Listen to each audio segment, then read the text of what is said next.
இப்படி இருக்கு உன்னுடைய விஜய ஸ்திதி, உன் பிள்ளைகள் ஜெயிக்கவே போறதில்லை என்று 2வது தடவையும் மறுத்து மறைத்து பதில் சொன்னான் சஞ்சயன். சேனையோர் உபயோர் மத்தியே ரதம் தாபயம் ஏச்சுத யாவதேதான் நிரீட்சேகம் யோத்து காமான் அவஸ்திதான். சண்டையிலே ஆசையோடே யோத்து காமான் அவஸ்திதான், எனக்கு எதிர்த்தாற் போலே நிற்கிறவர்களை யாவதேதான் நிரீட்சேகம், என் கண்ணு எவ்வளவு தூரம் பார்க்கிறதோ அது வரைக்கும் நான் பார்க்க கடவேன். கயிர் மயாசக யோத்தவ்யம் அஸ்மின் ரண சமுத்தியமே, இந்த ரணமான யுத்தத்திலே கயிர் மயாசக ஆறாரோடே கூட நான் யுத்தம் செய்ய வேண்டும். யார் என்னோட யுத்தம் செய்வதற்கு காத்திருக்கிறார்கள் என்று நான் பார்க்கட்டும். யோத்தியமானான் அவேக்ஷேகம் ஏதேத்திர சமாகதாக தார்த்தராஷ்டிரஸ்ய துர்புத்தே யுத்தே பிரிய சிகீர்ஷவ. திருத்தராஷ்டனுடைய பிள்ளைகளை துர்புத்தி படைத்தவர்கள் அழைக்கிறான் அர்ஜுனன். யுத்தத்திலே ஆசையோட கூட வந்து நிற்கிறார்கள். யோத்தியமானான் அவேக்ஷேகம், யுத்தத்துக்காக வந்து நிற்பவர்களை நான் பார்க்கட்டும். ஏதே அத்திர சமாகத்தாக, இந்த தர்ம பூமியான குருக்ஷேத்திரத்துக்கு வந்து சண்டை போட வந்திருக்காளே, ஆச்சரியத்திலும் ஆச்சரியம், அவனை பார்க்கிறேன் என்ன அர்ஜுனன் சொல்ல. மேலே சஞ்சய் உவாச்ச ஏவமுக்தோ ஹிருஷிகேஷா குடாகேஷேன பாரத சேனையோர் உபயோர் மத்தியே தாபயித்வா ரத்தோத்தமம். இப்படி குடாகேசனான அர்ஜுனனாலே ரிஷிகேசன் ஆணையிடப்பட்டு 2 சேனைகளுக்கு நடுவிலே கொண்டு போய் தேர நிறுத்தினான். சுவாமி ராமானுஜர் தன்னுடைய கீதா பாஷ்யத்துல சாதிக்கிறார். ஆத்மானம் சாரத்தின் பார்த்தஞ்ச ரத்தினம் சர்வலோக சாத்விகன் சகார. தன்னை ஒரு சாதாரண தேரோட்டியாகவும் ஒண்ணுமில்லாத அர்ஜுனனை தேருக்கு உடையவனாகவும் கண்ணன் இந்த மாதிரி நிறுத்தினானே. பெரியோர்கள் 2 பேர் மிகுந்த நண்பர்களா இருந்திருப்பார். இன்னைக்கு ஒருத்தர் பிரதான மந்திரியா இருப்பார், இன்னொருத்தர் ஒண்ணுமில்லாத சாதாரண வேலையில இருப்பார். 2 பேரும் தங்கள் கிராமத்திலே ஒரு நாள் சந்திச்சுக்கிற வாய்ப்பு ஏற்பட்டது. வீட்டுக்குள்ள உட்காந்து பேசியிருந்தா இவர் தோல்ல அவர் தோல் கை போட்டுக்கலாம், அவர் தோல்ல இவர் கையை போட்டுக்கலாம். ஆனா வெளியில போயிட்டா அவர் இவரை அடேன்னு கூப்பிட முடியாது, தோல்ல கையும் போட்டுக்க முடியாது. ஆனா இங்க கண்ணனும் அர்ஜுனனும் என்னதான் தோழர்களாக இருந்தாலும் சர்வேஸ்வரன் சர்வேஸ்வரன் தானே, ஜீவாத்மா ஜீவாத்மா தானே அப்படின்னு கூட பார்க்காமல் தன்னை ஒரு தேரோட்டியாக அமர்த்தி கொண்டு அர்ஜுனனை தேருக்கு உடையவனாக அமர்த்தி அவன் ஆணையிட்டபடி கண்ணன் நடக்கிறானே, இதுக்கு என்ன காரணம்னு சுவாமி ராமானுஜர் விசாரித்தார். என்ன காரணமா இருக்க முடியும்? ஆசிரித வாத்சல்ய விவசா, ஆசிரிதனான தன்னுடைய திருவடிகளை பத்தினவனிடத்தே குத்தத்தை பாராமல் குணத்தையே பார்க்கும் உயர்ந்த தன்மை கண்ணனிடத்திலே உண்டு. அதனாலதான் அர்ஜுனன் எத்தனை குற்றம் பண்ணியிருந்தாலும் அவனை கண்டு குற்றத்தையே பார்க்காமல் அவனுக்கும் தன்னை தேரோட்டியாக அமர்த்தி கொண்டான் அல்லவா. அடியவனுக்கு தான் அடங்கினவனாக நடந்து கொள்ளுகிறான் எம்பெருமான். இதேதான் ஆண்டாளும் சாதிக்கிறாள். கூடார வெல்லும் சீர் கோவிந்தா, கூடமாட்டோம் யார் எதிர்த்தாலும் வென்று விடுகிறான். கூடுவோம்னு யார் சேர்ந்து வந்தாலும் அவர்களுக்கு தான் தோத்துடுவான். கூடமாட்டேன்னு சொன்னாத்தான் ஜெயிப்பனை தவிர கூடுவோம்னு வந்தா தோர்த்து விடுகிறான் எம்பெருமான். கட்டுண்ண பண்ணிய பெருமாயன் அர்ஜுனுடைய சொன்ன சொல்லுக்கு கட்டுப்பட்டான். பீஷ்மத்ரோண பிரமுகதா சர்வேஷாஞ்ச மகீட்சிதாம், பீஷ்மத்ரோணர்களுக்கு சரியா முன்னாடி கொண்டு போய் நிறுத்திவிட்டா அவனுடைய தேரை. உவாச்ச பார்த்த பச்சேதான் சமவேதான் குருநிதி. ஹே பார்த்த, உன்னுடைய எதிராளிகள்லாம் வந்திருக்காளே கௌரவர்கள், அவர்களை எல்லாம் பார்த்துக்கொள். வேணும்னு பீஷ்ம துரோணாதிகள் முன்னாடி கொண்டு போய் நிறுத்திட்டான் கண்ணன். நீங்க யாரு தேர ஒரு மூலையில நிறுத்திருக்கலாமே. இவர்கள் கண்ட படட்டும், இவர் தான் ஆச்சாரியன், இவர் தான் பிதாமகர், இவரை சண்டை போடணுங்கிற புத்தி அர்ஜுனனுக்கு வந்தாகணும் அப்படிங்கிற எண்ணத்தோட கொண்டு போய் நிறுத்தினான் கண்ணன். தத்ராபத்தான் பார்த்தா பிதிருநக பிதாமகான் ஆச்சாரியான் மாதுலான் தாத்ருன்னு புத்திரான் பௌத்ரான் சத்தின் ததா. 2 பக்கத்திலையும் நின்னவாள சொல்றார். தத்ர அபஷ்யத்து ஸ்திதான், அங்கு பார்த்தன் கண்டான். பிதிருநக பிதாமகான், தன் பிதாமகர்கள், தாத்தாக்கள், பெரியோர்கள், முப்பாட்டனார்கள், பிதிருக்கள், அப்பா, பெரியப்பன், சிற்றப்பன், சிறிய தந்தை, பெரிய தந்தை முதலானோர்கள். ஆச்சாரியான் துரோணாச்சாரியனே நிற்கிறார். மாதுலான் மாமாக்கள் நிற்கிறார்கள். பிராத்ருன்னு கூட பிறந்தோர் நிற்கிறார்கள். புத்திரானு பிறந்தோர்களுடைய பிள்ளைகளும் நிற்கிறார்கள். பௌத்ரானு பேரங்களும் நிற்கிறார்கள். சகிந்ததா நண்பர்களும் நிற்கிறார்கள். இத்தனை பேர் எதிர்கோட்டியிலே உண்டே. சசுரானு சுகிருதஸ்டைவ, மாமனார் மாமியார் ஸ்தானத்தில் இருந்து எத்தனை பேர் அர்ஜுனனை ஆதரித்திருப்பார்களோ அந்த மாமனார்கள் நிற்கிறார்கள். சுகிருதஸ்டைவ, இவனுக்கு நன்மை நினைப்பவர்களும் இருக்கிறார்கள். சேனையோர் உபயோரபி, இது இந்த பக்கத்துல இத்தனை பேரும் உண்டு, அந்த பக்கத்திலையும் இத்தனை பேரும் உண்டு. தான் சமீட்சத கௌந்தேயா, குந்தி புத்திரனான அர்ஜுனன் இவர்கள் எல்லாரையும் பார்த்தான். சர்வான் பந்தூன் அவஸ்திதான், இத்தனை பந்துக்கள் கூட சேர்ந்து நிற்பதை கண்டான். கிருபையா வரையா விட்டா விஷீதன்னிதம் அப்ரவீத், அபார கருணையாலே பீடிக்கப்பட்டவனாக, கருணையாலே கண்களிலே நீர் தழும்பினவனாக விஷீதன் நடுங்கிக் கொண்டே இப்படி பேச ஆரம்பித்தான். அர்ஜுன உவாச்ச திருஷ்டுவேமம் ஸ்வஜனம் கிருஷ்ண யுயுத்தும் சமுபஸ்திதம். ஹே கிருஷ்ண, இவர்களையெல்லாம் கண்டேன். யுயுத்தும், யுத்தத்திலே ஆசை படைத்தவர்களாக எனக்கு எதிர்த்து நிற்பதை கண்டேன். இந்த இடத்துல கிருஷ்ணான்னு கூப்பிட்டுருக்கான் அர்ஜுனன். கிருஷிர் பூவாச்சக சப்தா நஷ்ட நிர்விருத்தி வாச்சகா. கிருஷ்ண என்பது பூமியையும், நகா என்பது பூமிக்கு ஆனந்தத்தை கொடுப்பவன் என்னும் குறிக்கும். பூமிக்கு ஆனந்தத்தை கொடுப்பவன், செல்வத்தை அளிப்பவன், சுகத்தை அளிப்பவன் கண்ணன். ஆனா இங்கேயோ அந்த பூமி ரத்த ஆறு ஓடும்படி சண்டை போடுவதற்காக வந்தோம் நாம் இருக்கிறோம். கிருஷ்ண, உன் பெயருக்கு இது தகுந்ததுதானா என்று மனதிலே கொண்டு அர்ஜுனன் கேட்கிறான். சீதந்தி மம காத்திராணி முகஞ்ச பரிசுஷ்யதி வேபதுஷ்ட சரீரேமே ரோமஹர்ஷ்ட ஜாயத்தே. சீதந்தி மம காத்திராணி, என் உடலிலே ஓர் அங்கமும் மெலிந்து வாடுகிறது. முகஞ்ச பரிசுஷ்யதி, என்னுடைய முகமானது பரிசுஷ்யதி உலர்ந்து போகிறது. வேபதுஷ்ட சரீரேமே, என் சரீரம் நடுக்கம் காண்கிறது. ரோமஹர்ஷ்ட ஜாயத்தே, என் உடலிலே மயிர் பூச்செறிகிறது.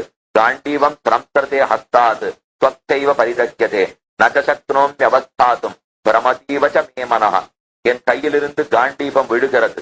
ஸ்வக்தைவ பரிதக்கியதே, என் உடல் எரிகிறா போலே தோற்றுகிறது. நகசக்னோம் அவஸ்தாதும், என்னால ஒரு நிலையிலே நிற்க முடியவில்லை. மே மனஹா பிரமதீவச, என் மனம் சுழலுகிறது, ஓரிடத்தை நினைக்க முடியவில்லை. நிமித்தானி ச பஷ்யாமி விபரீதானி கேசவ. கேசவ, விபரீதமான நிமித்தங்கள், துர்நிமித்தங்கள், துஷ்ட குணங்கள் என் கண்ணிலே படுகின்றன. கேசவன் அழைக்கிறான் கண்ணனை. கைதி பிரம்மணோ நாம ஈசோகம் சர்வதேகினாம் அவாந்தவாங்கே சம்பூமௌ தஸ்மாத்து கேசவ நாமவான்.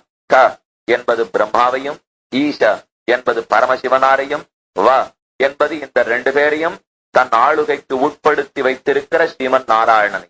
ஆக கேசவ என்னால் நான் முகனுக்கும் சிவனுக்கும் மற்றும் உண்டான எல்லா தேவதைகளுக்கும் தானே அந்தர்யாமி, தானே நியந்தா என்று காட்டுகிற அர்த்தம். எல்லாருக்கும் நீதானே முழுமுதற் கடவுளாக இருக்கிறாய். எல்லாரையும் திருத்தி உள்ளாமே, ஏன் இந்த மாதிரி சண்டை போடுவதற்காக தோற்றுகிறாய்?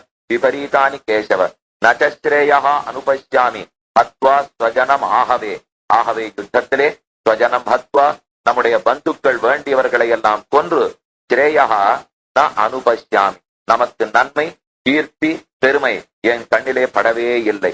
ந காங்கே விஜயம் கிருஷ்ண நச்சராஜ்யம் சுகானிச்ச, நான் இந்த விஜயத்தை வெற்றியை கண்ணனை எதிர்பார்க்கவில்லை. நச்ச ராஜ்யம் சுகானிச்ச, இந்த வெற்றினால பெறப்போகிற ராஜ்யம், ராஜ்யத்தினால் அடைய போகிற ஆனந்தம் எதுவுமே வேண்டாம். கிம்னோ ராஜ்யேன கோவிந்த கிம் போகேர் ஜீவிதேனவா. இந்த ராஜ்யத்தாலேயும் இந்த போகத்தாலேயும் இந்த வாழ்க்கையினாலேயும் எனக்கு என்ன கிடைத்து விட போகிறது? கோவிந்தான் அழைக்கிறான் அர்ஜுனன். கோவிந்தன் என்றால் கோக்கள் பசுமாடுகள், பசுமாடு ஆணைகள் மொத்தத்தையும் கண்ணன் மேய்த்தான் அல்லவா. இனவானிற காத்தேனும் யானே என்னும், இனவான் கன்று மேய்த்தேனும் யானே என்னும் ஆழ்வார் பாசுரத்தில் சாதிக்கிறார். கன்றுகளையெல்லாம் மேய்த்தவன், கன்றுகளுக்கு கூட நன்மை செய்கிற கண்ணன் நம்ம பந்துக்களுக்கு தீமை செய்வதற்கு என்ன தூண்டலாமா? ஆக கோவிந்த கிம்போகேர் ஜீவிதேனவா ஏஷாமர்த்தே காங்கிதம் நகா ராஜ்யம் போகாஹா சுகானிச்ச. யாருக்காக நான் நன்றாக வாழ்ந்து காட்ட வேண்டுமோ, யாருக்காக கைங்கரியம் பண்ண வேண்டுமோ, யாருக்காக இந்த ராஜ்யமோ, அவர்களே எதிர்கோட்டில நிற்கிறா கண்ணனே. நான் இதை ஜெயித்து என்ன இப்ப லாபம் சம்பாதிக்க போகிறேன்? பிதாமகர் பீஷ்மர் அர்ஜுன நன்னா ராஜ்யத்தை ஆண்டா சந்தோஷப்பட வேண்டியவர் அவர். ஆக என் வெற்றியினால சந்தோஷப்பட வேண்டியவரே எதிர்கட்சியில நிற்கிறச்சே, நான் வெற்றி அடைந்து என்ன லாபம்? நைக்குமே அவஸ்திதா யுத்தே பிராணான் தத்வா தனானிச்ச. பிராணனை விட்டு தனத்தை துறந்து இந்த யுத்தத்திலே எனக்கு எதிராக வந்து நிற்கிறார்களே, இவருக்கு எதிர்த்து எந்த லாபமும் இல்லை. ஆச்சாரியாக பிதரஹா புத்திராக ததைவச்ச பிதாமகாக. ஆச்சாரியர்கள், தகப்பனார்கள், பிள்ளைகள், பாட்டனார்கள், அதே போல மாமன் மாதுலாக, சசுராக மைத்துனர்கள், சசுராக மாமனார்கள், பௌத்திராக பேரன்கள், சியாலாக மருமக்கள் அதாவது மைத்துனர்கள், சம்பந்தின ததா எத்தனையோ உறவினர்கள். ஏதான் ந ஹந்துமிச்சாமி கனதோபி மதுசூதன. இவர்களை ந ஹந்துமிச்சாமி, கொல்வதற்கு எனக்கு ஆசை இல்லை. கனதோபி மதுசூதன, அவர்கள் என்னை கொல்லுவதற்காகவே வந்தாலும் நான் அவர்களை கொல்லுவதாக இல்லை. தர்மசாஸ்திரம் சொல்லுகிறது ஆசத்தாயுக்கள்னு சில பேரை பத்தி, அதாவது நம்மை கொல்லுவதற்காக கத்தியையோ விஷத்தையோ அக்னியோ தூக்கி கொண்டு ஒருத்தன் ஓடி வந்தாலோ, அல்லது நமக்கு சாபமிடுவதற்காக கையை ஒசத்தினாலோ, அல்லது ராஜாவினிடத்திலே நம்ம பத்தி கோள் சொன்னாலோ, அல்லது நம் மனைவியினிடத்திலே தவறாக நடந்தாலோ, அல்லது அபிச்சாரத்தோட நடந்தாலோ, இதுல எது பண்ணாலும் இவனை விசாரிக்காமலே கொன்று விடலாம். இந்த கொலையாலே பாபமே வராது என்று தர்மசாஸ்திரம் சொல்லுகிறது. இந்த இத்தனை தப்பையும் கௌரவர்கள் பண்ணிருக்கா அர்ஜுனன் இடத்துல. இப்போ திரௌபதியின் இடத்துல தப்பா நடந்தாளா? விஷம் கொடுத்து கொல்ல பார்த்தார்களா? லாஸ்தா கிரகத்திலே எரியூட்டி கொல்ல பார்த்தார்களா? இத்தனை தப்பு பண்ணிருக்காள் இல்லையா? அதனால துரியோதனாதிகளை கொன்றா கூட அர்ஜுனனுக்கு பாபம் வராது. கண்ணன் அப்படின்னு கேட்கறதா வச்சுட்டு இப்ப அர்ஜுனன் பதில் தெரிவிக்கிறான். தனதோபி மதுசூதன, இவர்களை கொன்னா ஒண்ணுமாகாதுன்னு தெரிஞ்சா கூட கண்ணனே நான் கொல்லுவதற்கு தயாராக இல்லை.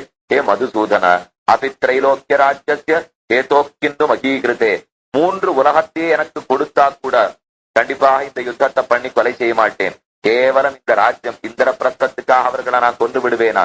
அடுத்த ஸ்லோகம், நிகத்தராஷ்டிராட்டான் நஸ்தா பிரீதிஸ்தான் ஜனார்த்தன பாபமேவ ஆசிரியே தஸ்மான் ஹத்வா ஏதான் ஆததாயினா. இவர்கள் ஆததாயிக்களாகவே இருந்தாலும் இவர்களை கொல்லுகிறபடியாலே எனக்கு பாபம்தான் கிடைக்குமே தவிர சிரேயத்து ஒரு நாளும் ஏற்படாது.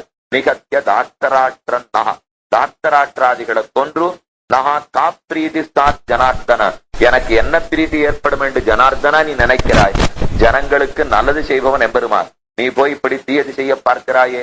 ஸ்வஜனம் ஹி கதம் ஹத்வா சுகினஸ்யாம மாதவ, ஏ மாதவ ஸ்வஜனம், எனக்கு பந்து மித்திரர்களையே கொன்று என்னால் எப்படி சுகமாக இருக்க முடியும்? இங்கு அர்ஜுனன் மாதவன் அழைக்கிறான். மாதவன் என்னால் பிராட்டிய திருமார்களை படைத்த ஸ்ரீயப்பதி எம்பெருமான். ஸ்ரீக்கு சுவாமின்னு சொல்லுவார்கள். அவள் மங்களங்களுக்கெல்லாம் இருப்பிடம் அல்லவா? உலகத்துக்கே மங்களத்தை கொடுக்கிற ஸ்ரீதேவி நாச்சியாருக்கு சுவாமியாக இருந்து கொண்டு இப்படி ஒரு அமங்கலத்தை உங்களால நீ பார்த்திருக்கிறாமா? கூடாதே. யத்யத்தேன பஷ்யந்தி லோப உபஹத சேதசா குலக்ஷய கிருதம் தோஷம் மித்ர துரோகேச்ச பாதகம். குலக்ஷயம், இவர்களையெல்லாம் ஒத்தருக்கொத்தர் வெட்டி மடிந்தால் இவர்கள் குலமே அழிந்து போகும் அல்லவா? பரதனுடைய குலம் நசித்து போகும், பாண்டு குலம் நகித்து போகும், திருதராஷ்டிர குலம் நசித்து போகும், குருவனுடைய குலமும் நசித்து போகும். ஆக குலக்ஷய கிருதம் தோஷம், இப்படி குலம் நசித்து போகிற அளவுக்கு பண்ணப்படுற தோஷம் மித்ர துரோகேச்ச பாத்தகம், மித்ர துரோகமாகிற பெரும் பாபம். ஏதேன பஷ்யந்தி, இவர்கள்லாம் அதை பார்க்க மாட்டேங்கிறா கண்ணனே. இந்த எதிர்கட்சியில நிக்கிறவா அவ மனசு குலத்தை நாசம் பண்றதேங்கிறது போகவே மாட்டேங்கிறது. ஏன்னா லோப உபஹத சேதசா, லோபத்தாலே பெருங்காதல் பேராசையாலே பீடிக்கப்பட்ட மனசு படைத்தவர்கள். அவா பார்க்கல, அவர்களத பார்க்கலேங்கிறதுக்காக நாம் பார்க்க முடியாது இருக்குமா கண்ணனே? கதன்யம் அஸ்மாபி பாபாதஸ்மான் நிவர்த்திதும் குலக்ஷய கிருதம் தோஷம் பிரபஷ்யத்திர் ஜனார்த்தன. ஜனார்த்தன பிரபஷ்யத்திகி அஸ்மாபிகி, இதை நன்றாக பார்த்திருப்பவர்களான எங்களாலே குலக்ஷய கிருதம் தோஷம் என்னமா செய்யப்படும்? குலத்தை நாசமடைவிக்க கூடிய தோஷத்தை நாங்கள் செய்ய மாட்டோம். அதனால் பாபாதஸ்மான் நிவர்த்தித்தும், பாபத்திலிருந்து வெளியில வருவதற்கு வழி தேடுவேனே தவிர, நிவர்த்திக்க வழி தேடுவேனே தவிர பாபத்தை தேடிக்கொள்ள வயம் தேட மாட்டேன். கசன்ன ஞேயம், இந்த பாபத்தை எங்கள் கண்கள் பார்க்காமல் போகுமா? பார்த்து விட்டேன். குலக்கையே பிரணஷ்யந்தி குலகர்மாகா சனாதனாக, குலம் நாசமடைந்தால், அதாவது இத்தனை பேரும் போயிட்டா குலம் நாசமடையும். குலம் நாசமடைந்தால் குலத்துக்கு இருக்கிற தர்மங்கள் அத்தனையும் நாசமடைந்து போகும். சனாதன தர்மம் அத்தனையும் மாண்டு போகும். வெகு நாட்களாக கட்டி காப்பாற்றின மரபு அற்று போகும். தர்மே நட்டே குலம் கிருஷ்ணம் அகர்மஹா அபிபவத்யுத, தர்மம் நசித்து போனால் அடுத்தது என்னாகும்? அதர்மமானது சூழ்த்து கொண்டு விடும். ஆக குலத்தை கொன்றுவிட்டால், குலம் நாசமடைந்தால் தர்மம் அத்தனையும் நசிக்கும். தர்மம் நசித்து போனால் அதர்மம் சூழ்த்து கொள்ளும். அதர்ம அபிபவாத் கிருஷ்ண பிரதுஷ்யந்தி குலஸ்திரியா, அதர்மம் தலைக்கு மேல ஆட ஆரம்பிச்சுன்னா அந்த குலத்தினுடைய பெண்கள் எல்லாம் கெட்டு அலைவார்கள். ஸ்திரீஷு துஷ்டாசு வார்ஷ்ணேய, ஸ்திரீகள் கெட்டு போனால் வார்ஷ்ணேய ஜாயத்தே வர்ணசங்கரா, 4 வர்ணமும் ஒன்றுக்கொன்று கலந்து போய்விடும். வர்ணசங்கரா சங்கரஹா நரகாயுத, அப்படி 4 குலம் ஒண்ணுக்கொண்ணு கலந்து போனால் அது நரகத்தை தான் நமக்கு கொடுக்கும். குலத்னானாம் குலத்யச, யார் இந்த குலத்தை நாசமடைய காரணமாக இருந்தானோ அவனுக்கும் அவனுடைய குலத்தாருக்கும் நரகத்திலே ஒரு இடம் நிச்சயம். அப்ப இந்த இடத்துல அர்ஜுனுடைய அபிப்பிராயம் என்ன? 4 வருணத்திலே ஒன்றுக்கொன்னு ஞானத்தை கொடுத்து கொள்ளலாம், வாங்கி கொள்ளலாம், இப்படி செய்யலாமே தவிர ஒண்ணுக்கொன்னு வர்ண சங்கரம் கலப்பு ஏற்படுகிறா போலே அர்ஜுனுடைய மனசன்னு அது மனுஸ்மரியும் ஒத்துக்கொள்ளாது. சங்கரஹா நரகாயைவ குலத்னானாம் குலத்யச, ஆக குலத்தை அழித்தவர்களுக்கு நரகம் நிச்சயம். பதந்தி பிதரஹா ஏஷாம் லுப்த பிண்டோதக கிரியாக. இப்படி யார் குலத்தை அழித்தானோ அவர்களுடைய பிதற்கள் எல்லாம் பிதற்கள் லோகத்தில் இருப்பாடோ இல்லையோ அவர்களுக்கு பண்றதுக்கு ஆள் இருக்காது. இப்போ எப்ப குலம் நசித்து போயிட்டோ பிண்ட பிரதானம் பண்ணுவதற்கும் சிராத்தம் பண்ணுவதற்கும் எள்ளு தர்ப்பணம் பண்ணுவதற்கும் ஆளே இல்லாமல் போக எள்ளும் தண்ணியும் பெறாமல் அவர்களுக்கு பிண்ட பிரதானம் கிடைக்காமல் தலகுப்பர பிதற்கள் எல்லாம் கீழ் உலகத்திலே விழுந்து விடுவார்கள். லுப்த பிண்டோதக கிரியாக தோஷைரேதைகி குலக்னானாம் வர்ணசங்கர காரகைகி. இப்படி 4 குலத்தை சேர்ப்பதற்கு ஒன்னுக்கொன்னு கலப்பதற்கு யாரெல்லாம் காரணமாக இருந்தார்களோ இப்படிப்பட்ட தோஷங்களாலே உத்தாத்தியந்தே ஜாதி தர்மாக குலதர்மாச்ச சாஸ்வதாக. ஜாதி தர்மம் குல தர்மம் சாஸ்வதமாக பார்க்க வேண்டியது அத்தனையும் கெட்டு போகின்றன. உத்தன்ன குலதர்மானாம் குலதர்மங்கள் கெட்டு போனால் மனுஷியானாம் ஜனார்த்தன. எந்தெந்த மனிதர்களுக்கும் குலத்துக்கும் குலதர்மங்கள் எல்லாம் கெட்டு போயிருக்கிறதோ நரகே நியதம் வாசக பவதீத்யனுசுஷ்ரும. அவர்களுக்கு நரகத்திலே வாசம் நிச்சயம் என்று கேள்விப்படுகிறோம். அனுசுஷ்ரும கண்ணனே ரொம்ப நாட்களாக நானும் கேள்விப்பட்டிருக்கிறேன். குலத்தை நாசம் பண்ண ஆர் காரணமாக இருந்தாலும் வர்ண கலப்புக்கு ஆர் காரணமாக இருந்தாலும் அவர்களுக்கு தர்மம் நசித்து போய் நரகத்திலே இடம் நிச்சயம். அகோபத மகத்பாபம் கர்த்தும் வியவசிதாவயம் எத் ராஜ்ய சுகலோபேன ஹந்தும் ஸ்வஜனமுத்யதாக. அஹோ இதென்ன அநியாயம். அஹோன்னா ஆச்சரியத்திலே வருத்தத்தோட பேசுகிறான் இப்போது அர்ஜுனன். பத என்ன கட்டம் என்ன கட்டம்.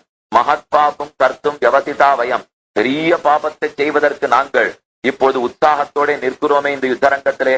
எத் ராஜ்ய சுகலோபேன.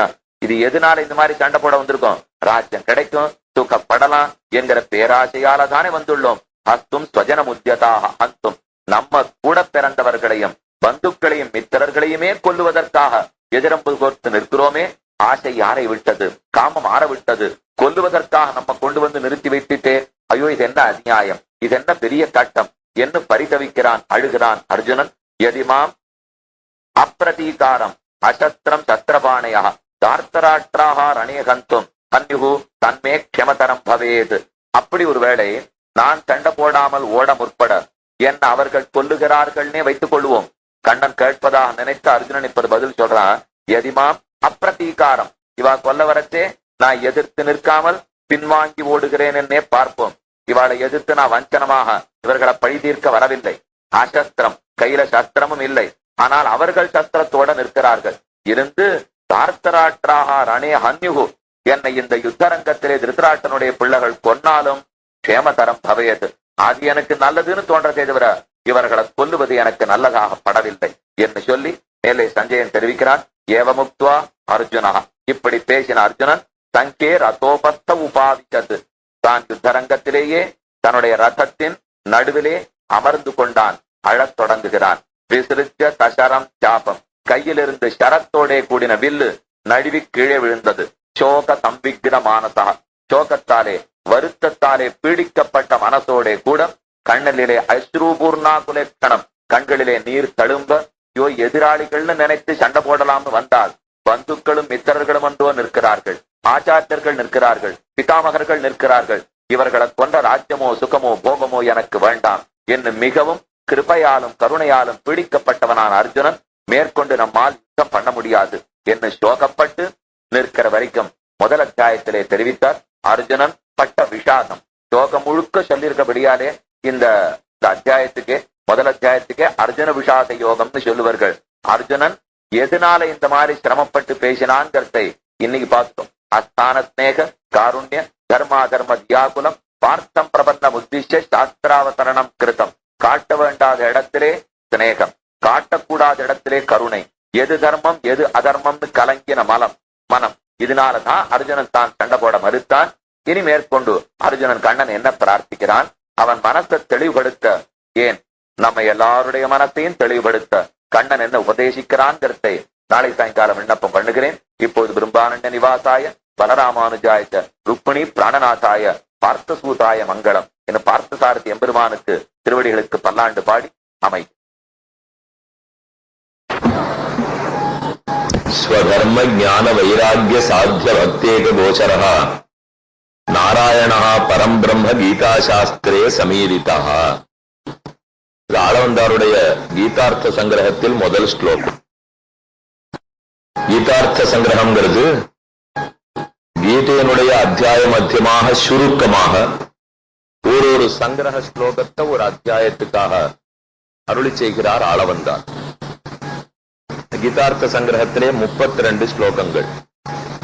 அதுல முதல்ல ஒரே ஒரு ஸ்லோகத்தாலே சரம ஷட்கம், முதல் 6 அத்தியாயங்கள், அடுத்த 6 அத்தியாயங்கள், கடைசி 6 அத்தியாயங்கள், 18 அத்தியாயங்களா பிரிப்போம்.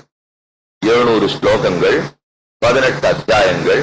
அதுல முதல்ல 6 அத்தியாயத்தாலே ஒரு அர்த்தம், இரண்டாவது 6 அத்தியாயத்தாலே இன்னொரு அர்த்தம், மூணாவது 6 அத்தியாயத்தாலே இன்னும். அதனாலதான் 3 ஷட்கமாக பிரிக்கிறார் பெரியோர்கள். அதுல முதல் ஷட்கத்துக்கு ஒரு சங்கிரக ஸ்லோகம், மொத்த கீதைக்கு சேர்த்து ஒரே ஒரு சங்கிரக ஸ்லோகம் முதல்ல பாடிவிட்டார். அதுக்கப்புறம் 3 ஷட்கங்களா பிரிச்சிருக்கோம் இல்லையா, ஷட்கத்துக்கு ஒரு ஸ்லோகமாக 3 ஸ்லோகங்களை பாடினார். 1 3 4 ஆச்சு. அதுக்கு மேல ஒரு அத்தியாயத்துக்கு ஒரு சங்கிரக ஸ்லோகமா 18 அத்தியாயத்துக்கு 18 ஸ்லோகங்கள், 4 18 22 ஆச்சு. மேலே 10 ஸ்லோகங்கள். மொத்தமா கீதையில என்னென்ன சொல்ல விட்டு போச்சோ எல்லாத்தையும் சேர்த்து 10 ஸ்லோகங்கள். 22 10 32. இதுதான் கீதார்த்த கீதார்த்த சங்கிரகம். இது முதல் ஸ்லோகம். ஸ்வதர்ம ஞான வைராக்கிய சக்தி.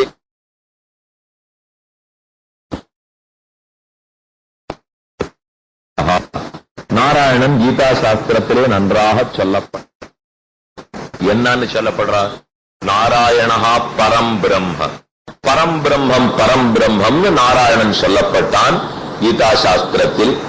ஈரிதகான சொல்றது, சமீரிதகான நன்றாக சொல்லப்படுவது.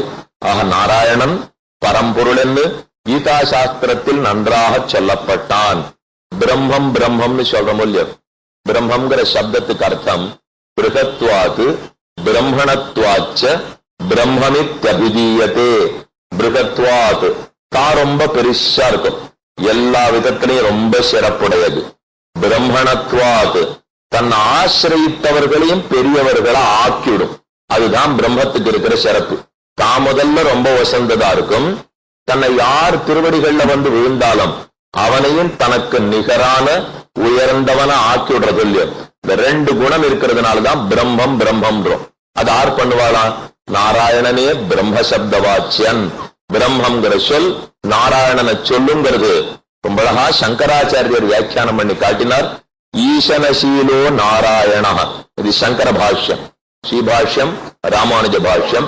பிரம்மசூத்திரத்துக்கு 3 மதஸ்தர்களும் வியாக்கியானம் பண்ணியிருக்கா. மத்வாச்சாரியர் துவைத பாஷ்யம், விசிஷ்டாத்வைத பரமான பாஷ்யம் ஸ்ரீபாஷ்யம் ராமானுஜாச்சாரியர், துவைத்தம் மத்வாச்சாரியர், அத்வைத்தம் சங்கராச்சாரியர். இவ 3 பேரும் பண்ணிருக்கா இல்லையா. 3 பேருமே வைதிகர்கள். அதை முதல்ல நன்னா ஞாபகம் வச்சுக்கும். வேதத்தை ஒத்துண்டு மேல பேசினவா 3 பேரும். வேதத்துக்கு 2 விதமான விரோதிகள். ஒருத்தனுக்கு வேத பாக்கியன்னு பேர், வேதத்தை இருக்குன்னே ஒத்துக்க மாட்டான், அது உண்மைன்னே ஒத்துக்க மாட்டான். சில பேருக்கு வேத குதிருஷ்டிகள்னு பேர், இருக்குன்னு சொல்லிட்டு தப்பு தப்பா அர்த்தம் சொல்லுவா. சில பேர் வேத பாக்கியர்கள், சில பேர் வேத குதிருஷ்டிகள். இந்த 3 மதத்தவர்களும் வேதத்தை உண்டுன்னு சொன்னவர்கள் வேத பாக்கியர்கள் கிடையாது. வேதத்தை ஒத்துண்டுதான் மேற்கொண்டு பேசுவர்கள். வேதத்திலே ஈஸ்வரன் ஈஸ்வரன்கிற சப்தம் அங்கங்க வரும். அதுக்கு வியாக்கியானம் பண்ணச்சே சங்கராச்சாரியர் ஈசனசீலோ நாராயணஹா.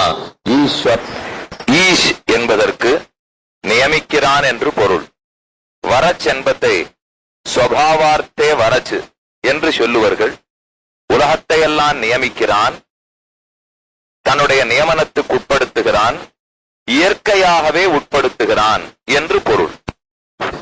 வரச்சு, வரச்சுங்கிறது பிரத்யம். இந்த வரச்சுங்கிறது ஸ்வபாவார்த்தே வரச்சுன்னுவா. சில பேருக்கு ராஜாவா இருக்கிற தன்மை இருக்கும். கொஞ்ச நாளைக்கு 5 வருஷத்துக்கு ராஜ்யம்னு சொல்றோம் இல்லையோ. நாம தேர்தல்ல தேர்ந்தெடுக்கப்பட்டோம், ஜெயிச்சுட்டோம், நான் தான் ராஜா. 5 வருஷத்துக்கு. 6வது வருஷம் இருப்பேனான்னு தெரியாது, 5 வருஷமே முழுக்க இருப்பேனான்னு தெரியாது. இவர்களும் ஈஸ்வரர்கள் தான். என்ன தாங்க அடக்கி ஆள்றாலே 102 கோடி மக்களை, அப்ப இவர்களை ஈஸ்வரன் சொல்லிடலாமான்னு கேள்வி சொல்ல முடியாது. ஏன்னா ஈச் நியமன சாமர்த்தியம் வரச்சு, ஸ்வபாவார்த்தே வரச்சு. நேற்றுக்கு இருந்து இன்னைக்கு போகப்படாது, இன்னைக்கு இருந்து நாளை போகப்படாது.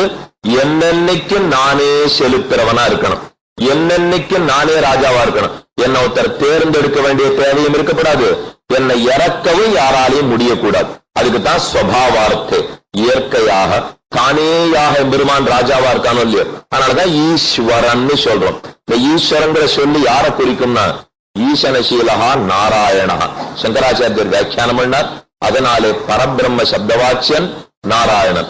பிரம்மம்னு சொன்னாலே நாராயணனை குறிக்கும். அவனைத்தான் கீதை நன்னா பறக்க சொல்றதா, நாராயணா பரம்பிரம்ம கீதா சாஸ்திரே சமீரிதா. சரி, நாராயணன் பரபிரம்மம்னு தெரிஞ்சு விட்டேன், கீதையை பார்த்து புரிஞ்சு விட்டேன். அடுத்த ஆசை என்ன வரும்? நேற்றுக்கு பார்த்திருக்கோம், கொஞ்சம் ஞாபகப்படுத்திங்கோ. எதை தத்துவம்னு தெரிஞ்சின்றால் அதை அடையறதுக்கு வழி தேடுவோம்னு பார்த்தோம் இல்லையா? இப்ப நாராயணனை தத்துவம்னு கீதையை வச்சுன்னு தெரிஞ்சு விட்டேன். அடுத்த தேவை என்ன? அவனை அடையறதுக்கு வழி என்னன்னு மனசு போகுமோ இல்லையோ, அதுதான் சொல்லிட்டு பக்தேக கோச்சரஹா நாராயணா கீதா சாஸ்திரே சமீரிதா. பக்தி பக்தி ஏக, பக்தி ஒன்றினாலேயே கோச்சரஹா அடையப்படுபவன் நாராயணன், அவனே பரபிரம்மம் என்று கீதையிலே சொல்லப்பட்டது. அப்ப நாராயணனுக்கு அடையறதுக்கு வழி என்னன்னு கேட்டா பக்தின்னு சொல்றது கீதை.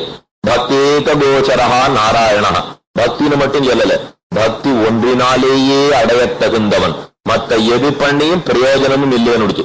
பக்தி ஒன்றினால்தான் பகவான அடைய முடியும். ஏன் இந்த மாதிரி பக்தி ஒன்றாலேயேன்னு சொல்றது தெரியுமா? ந அயமாத்மா பிரவச்சனேன லப்யா ந மேதையா ந பகுனாஸ்ருதேன யமேவேஷ விருணுதே தேன லப்யா தஸ்ஸேஷ ஆத்மா விவருணுதே தனூம் ஸ்வாம். இந்த பரமாத்மாவை பேசி தெரிஞ்சுவிட முடியாது, பார்த்து தெரிஞ்சுவிட முடியாது, தொட்டு தெரிஞ்சுவிட முடியாது, சாப்பிட்டு தெரிஞ்சுவிட முடியாது, முகர்ந்து தெரிஞ்சுக்க முடியாது. எது பண்ணியும் பரமாத்மாவை தெரிஞ்சுக்க முடியாதா? அப்ப தெரிஞ்சுக்கிறதுக்கு ஒரே வழி என்ன தெரியுமா? பக்தியா சாஸ்திராத்து வேத்மி ஜனார்தனம். பக்தி சாஸ்திரத்தால மட்டுமே தான் ஜனார்தனான கண்ணனை தெரிஞ்சுக்க முடியும். வேற இவனா பிரயத்தனப்படுற வழியே கிடையாது. பக்தி ஒண்ணுனாலதான் அறிஞ்சுக்கணும். பக்தி சித்தாஞ்சனம்னு சொல்லுவா. இந்த கண்ணு நன்னா தெரியணும்னா மை தடவிப்போம் இல்லையோ, பக்திங்கிற மைய தடவிண்டா ஞானம்ங்கிற கண்ணு நன்னா தெரியும். நமக்கு ஞானம் தான் கண்ணு, அதனாலதானே பாக்குறோம். அந்த ஞானம் நன்னா தெரியணும்னா மை தடவிக்கணும். மை தான் பக்தி. பக்திங்கிற மை தடவிண்டா கண்ணுங்கிற ஞானம் நன்னா பிரகாசிக்குமா. ஆஹ் பக்தேக கோச்சரஹா நாராயணா கீதா சாஸ்திரே சமீரிதா. பக்தியால அடையப்படுறான்னு வழியும் சொல்லிடுத்து. இப்ப யார அடையணும்னு நாராயணன்னு சொல்லிடுத்து கீதை. அடையறதுக்கு பக்தி ஒண்ணுதான் வழின்னு காட்டிட்டு, சரி இந்த பக்தி வர்றதுக்கு நான் என்ன பண்ணணும்னு கேட்டேன். அது தெரியணுமே. பக்தி பக்தின்னு எல்லாரும் சொல்லிட்டு இருப்பா. பக்தர்களா இருக்கணும், ரொம்ப பெரிய பக்தி நம்ம இடத்துல வரணும், ஏதோ பெருமாள் இடத்துல பக்தி இருந்தா போறோம். திரும்ப திரும்ப 102 கோடி மக்களும் பக்தி பக்தின்னு சொல்லிட்டே இருப்பா. இந்த பக்தி எப்படி வரும்னு கேட்டோம்னா வழி சொல்றார் ஆள வந்தார். ஸ்வதர்ம ஞான வைராக்கிய சாத்திய பக்தி. பக்தி சாதிக்கப்படுகிறது எதை கொண்டு? ஸ்வதர்ம ஞான வைராக்கிய. ஸ்வதர்ம ஸ்வதர்மன்னா, நான் இப்ப பிராமணனா பிறந்திருக்கேன், எனக்குன்னு தர்மம் உண்டு. நான் கல்யாணம் பண்ணிட்ட கிரகஸ்தன், எனக்குன்னு தர்மம் உண்டு. என்னுடைய வர்ணத்துக்கும் ஆசிரமத்துக்கும் தகுதியான தர்மங்கள். நான் பிறந்த வர்ணத்துக்குன்னு தர்மம் உண்டு. நான் ஏத்துருக்கிற ஆசிரமத்துக்குன்னு தர்மம் உண்டு. வர்ணங்கள் 4: பிராமண, கத்திரிய, வைசிய, சூத்ர. அதுக்கு தகுந்த மாதிரி தர்மங்கள் உண்டு. ஆசிரமம் 4: பிரம்மச்சரிய, கார்கஸ்பத்திய, சந்நியாச, வானப்பிரஸ்த. ஆசிரமங்கள் 4. அதுக்கு தகுந்தாப்புல தர்மங்கள் உண்டு. நான் எந்த வர்ணத்துல எந்த ஆசிரமத்துல இருந்தேனோ அதுக்கு தகுந்த தர்மங்களை நான் செய்யணும் இல்லையோ, அதை செய்யறதான் ஸ்வதர்மான்னார். Sway sway தர்மாக ஸ்வதர்மாக. அவனவனுக்குன்னு ஒதுக்கப்பட்ட காரியம், அவனவனுக்குன்னு ஒதுக்கப்பட்ட தர்மம். இதத்தான் ஸ்வதர்மம் ஸ்வதர்ணம். வேற பாஷையில சொல்லணும்னா கர்மயோகம். ஸ்வதர்மாங்கிறதாலே கர்மயோகத்தை சொல்றார். முதல் தேவை பக்திக்கு. பக்தி பிறந்தாத்தான் நாராயணன் அடைய முடியும். பக்தி பிறக்கிறதுக்கு என்ன பண்ணணும்? கர்மயோகம் தேவை, ஸ்வதர்ம. அடுத்தது ஞான. வெறும் கர்மா மட்டும் பண்ணிட்டே இருந்தா போறாது. பெருமானை பத்தி அறிவு வளரணும் இல்லையோ, அவனை பத்தி தியானம் பண்ணணும், உபாசனம் பண்ணணுமே, அது ஞான யோகம். அதுக்கு மேல மூணாவது ஸ்வதர்ம ஞான, மூணாவது வைராகிய. என்ன பண்ணாலும் வைராகியம் பிறந்தா